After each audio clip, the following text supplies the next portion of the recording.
Assembly దగ్గర చూసినాం కదా! వీళ్ళు న్యాయ పోరాటం చేస్తుండగా పోలీస్ వాళ్ళు ఇక్కడికి తీసుకురావడం జరిగింది. ఇప్పుడు ప్రస్తుతం మనం ముషీరాబాద్ పోలీస్ స్టేషన్‌లో ఉన్నాము. ఇక్కడ కందుకూరి దేవదాస్ గారు ఉన్నారు. అడిగి తెలుసుకునే ప్రయత్నం చేద్దాం. సార్, ఏం జరిగింది? ఎందుకు ఇక్కడికి పోలీస్ వాళ్ళు తీసుకొచ్చారు మిమ్మల్ని? మేము మార్చి 2024 నుండి రిటైర్డ్ అయినటువంటి ఉద్యోగ ఉపాధ్యాయులము. మేము గత 3 నెలల నుండి కూడా మా యొక్క రిటైర్మెంటు బకాయిలు వెంటనే చెల్లించాలని ప్రభుత్వానికి అనేక రకాల విజ్ఞప్తులు చేసినప్పటికీ ఎంపీలకు, ఎమ్మెల్యేలకు, మంత్రులకు, తర్వాత అనేక రకాల నిరసన కార్యక్రమాలు చేస్తూ, తర్వాత నిరాహార దీక్షలు చేస్తూ గత ఆగస్టు 11వ తారీఖున కూడా పెద్ద ఎత్తున ఇందిరా పార్క్లో పెద్ద ధర్నా చేపట్టడం జరిగింది. అదేవిధంగా దిగిరాని పక్షం లోపల కూడా మేము నవంబర్ 17వ తారీఖున కూడా పెద్ద ఎత్తున మేము ఇందిరా పార్క్ లోపల మహాధర్నాను చేపట్టడం జరిగింది. అయినప్పటికీ కూడా ప్రభుత్వం లోపల ఏమాత్రం కనువిప్పు కలగకపోవడంతో మేము రాష్ట్ర వ్యాప్తంగా ఏర్పడినటువంటి తెలంగాణ రిటైర్డ్ ఎంప్లాయీస్ అసోసియేషన్ ఆధ్వర్యం లోపల మేము చలో అసెంబ్లీ అనేటువంటిది 5వ తారీఖు నాడు చలో అసెంబ్లీ అనేటువంటి కార్యక్రమానికి మేము పిలుపు ఇవ్వడం జరిగింది.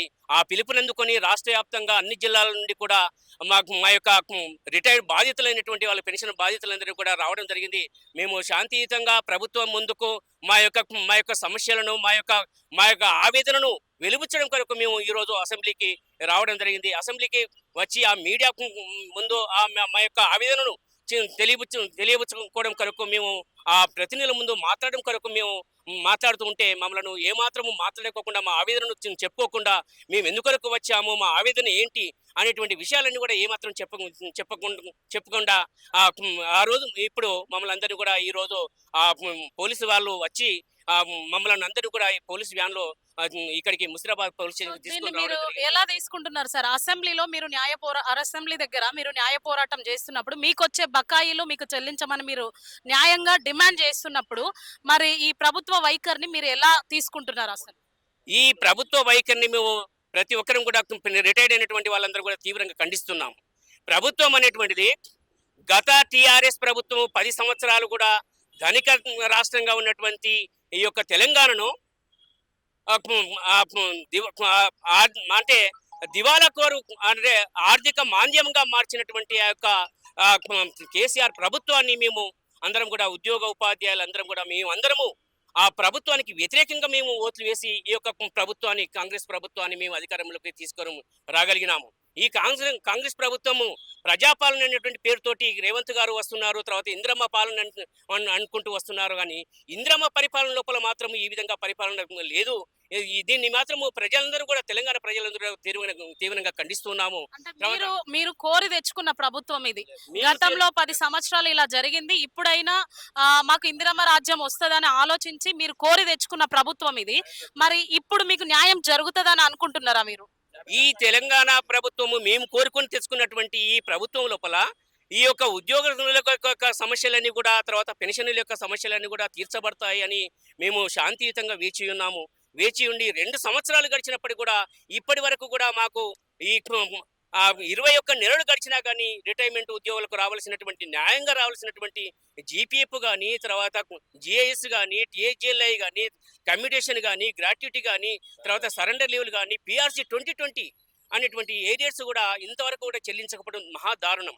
ఈ విధంగా చెల్లించకపోయేసరికి రాష్ట్ర వ్యాప్తంగా అనేక మంది అనేక అవస్థలకు అప్పుల పాలవుతూ, తర్వాత అనారోగ్యానికి గురవుతూ, తర్వాత ఆసుపత్రుల లోపల వాళ్ళు చికిత్స పొందడానికి కూడా డబ్బులు లేక చాలా మంది రాష్ట్ర వ్యాప్తంగా ఇప్పటి వరకు 42 మంది కూడా చనిపోవడం జరిగింది. అంటే ఒకే సంవత్సరంలో 42 మంది చనిపోయినా సార్? 21 నెలల నుండి రిటైర్డ్ అయిన దగ్గర నుంచి 42 మంది ఈ విధంగా చనిపోయినప్పటికీ కూడా మా ముఖ్యమంత్రి, దయామయుడైనటువంటి ముఖ్యమంత్రి ఏమాత్రం కనికరించకపోవడము, ఎంత మాత్రం మేము తెలంగాణ ప్రజలుగా మేము ఏమైనా అర్థం చేసుకోవాలి.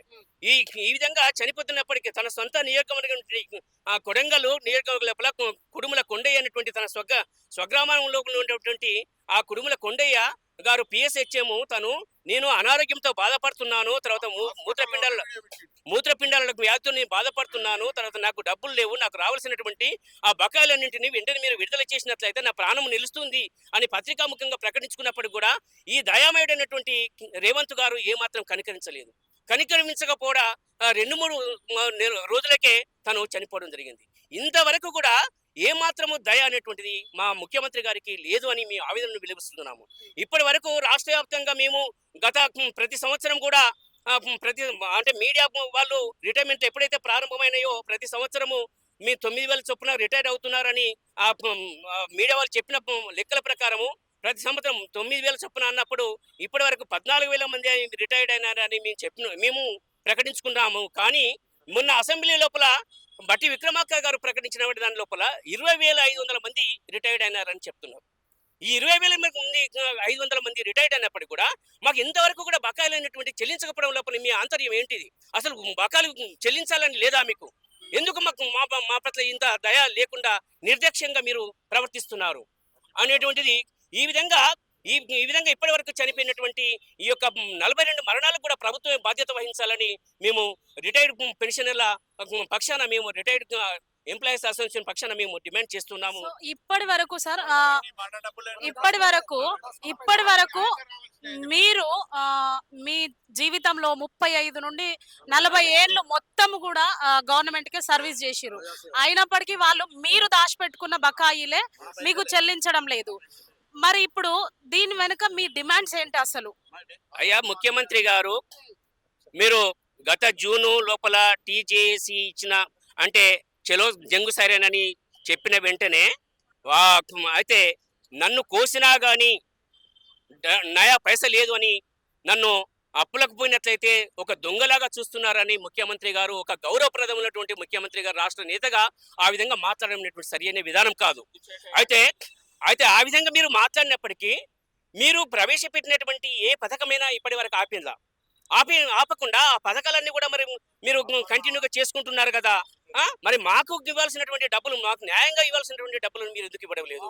మా డబ్బులు, మా జీపీఎఫ్ అనేటువంటి మా డబ్బులు మేము పొదుపు చేసుకున్నటువంటివి, తర్వాత ఈ విధంగా దాచుకున్నటువంటివి, ఇవన్నీ కూడా మీరు ఇవ్వకుండా మమ్మల్ని ఈ విధంగా వేధిస్తూ తర్వాత డబ్బులు ఇవ్వంటూనే ఈ రోజు మూసీ సుందరీకరణ అనేటువంటిది మీరు చేపట్టారు.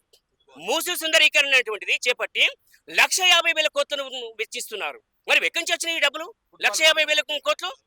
తర్వాత ప్రపంచ సుందరీకరణ అనేటువంటి పేరుతోటి మీరు 500 కోట్లను వెచ్చించి ఆ సుందరీకరణ పోటీలు అనేటువంటి నిర్వహించారు. తర్వాత ఈ విధంగా సౌందర్య పోటీలు నిర్వహించడానికి మీకు డబ్బులు వస్తాయి. మెస్సీ అనేటువంటి ఫుట్బాల్ కు మీరు 100 కోట్లు అనేటువంటి ఆ విధంగా వెచ్చించడం ఇంతవరకు సరి అయింది. తర్వాత గ్లోబల్ సమ్మిట్ అనేటువంటి పేరుతోటి గ్లోబల్ సమ్మిట్ అనేటువంటి పేరుతోటి మీరు ఆ విధంగా 500 కోట్లు అనేటువంటి వెచ్చించారు. ఇవన్నీ మీరు డబ్బులు ఇవ్వంటున్నారు కదా, ఎందుకు మరి డబ్బులు ఎక్కడి నుంచి తెస్తున్నారు? తర్వాత ఏం చేస్తున్నారు? మీరు భూములు కూడా అమ్ముతున్నారు, మీ అనుయాయులకు కూడా భూములు కట్టబెడుతున్నారు. 1,00,000 రూపాయల చొప్పున అంటే గజం చొప్పున ఉన్న అంటే 170 కోట్లకు ఎకరం చొప్పున ఉన్నటువంటి భూమిని మీరు కేవలం 10 లక్షలకు మీ యొక్క అనుయాయులకు కట్టబెడుతున్నారు. ఇది ప్రభుత్వ ధనాన్ని, ప్రజా ధనాన్ని దుర్వినియోగం చేయడం కాదా? ఇది ఎంతవరకు సమంజసం? మీ పరిపాలన ఒక న్యాయయుక్తంగా ఉంటుంది. ప్రజాపాలన అనేటువంటి పేరుతో మీరు వచ్చారు. ప్రజలకు తర్వాత ఉద్యోగులకు అందరికీ న్యాయం జరుగుతుంది అనేటువంటి మేము ఆశిస్తే అయితే మేమందరం కూడా మేము ప్రజల్లో భాగం. 35-40 సంవత్సరాలు పనిచేశాం. నేను 36 సంవత్సరాలు ఒక టీచర్గా నేను సేవలు అందించాం. ప్రతి ఒక్కరు కూడా 40-41 సంవత్సరాలు కూడా మేము ప్రభుత్వానికి సేవలు చేశాం.